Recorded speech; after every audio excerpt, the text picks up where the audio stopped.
bisa. Alhamdulillahirabbil alamin. Balasan kesabaran. Lihat. Ini bergaul dari rumah tangga juga berlaku, Pak, sebetulnya. Kalau ibu punya suami yang kira-kira perlakuannya kurang enak, atau kita punya bini yang ngomongnya begitu, sabar aja. Mau gimana lagi? Saya membaca itu Imam Sya'rani itu. Subhanallah, ini kalau kita bicara rumah tangga, Pak. Wali-wali besar itu katanya, Pak, itu kalau ngelihat perempuan akhlaknya buruk, itu dinikahin, Pak. Sengaja dinikahin sama dia. Tujuannya apa katanya? Melatih kesabaran diri. Karena semakin banyak dia bersabar, semakin dekat dia dengan Tuhan. Subhanallah, sampai ke situ coba pikirnya. Boro-boro orang kayak kita kalau ngeliat perempuan kayak gitu, najis, bodo amat. Kan gitu. Wali enggak begitu, Pak. Dia melihat celah yang tidak dilihat oleh orang lain. Kalau saya punya istri semacam itu, saya akan terus-menerus dilatih untuk bersabar. Akhlak saya semakin membaik, saya semakin dekat dengan Allah Subhanahu wa taala.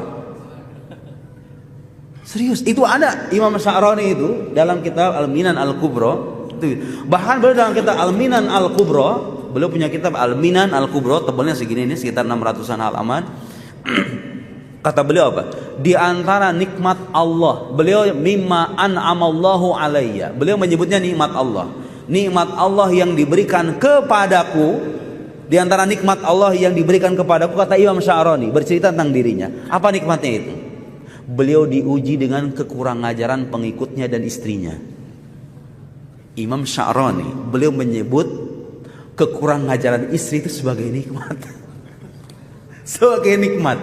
Orang kalau punya keyakinan begini nggak akan ada perceraian deh kayaknya, ya nggak? Paling nggak berkuranglah angka perceraian itu. Karena mindset orang itu kadang-kadang begitu. Kita kayaknya udah nggak cocok lagi deh. Kamu udah nggak bisa jadi imam deh. Kamu udah nggak bisa jadi istri yang baik deh. Lupa bahwa kita ini hidup sebentar di dunia ini. Udah jalani aja, nggak usah ganti-ganti. Terima aja gitu loh. Terima aja. Saya nggak menafikan fakta, Pak. Dalam kehidupan pribadi saya, kadang-kadang saya cocok sama istri saya. Tapi pada akhirnya kita sama-sama orang beragama nih.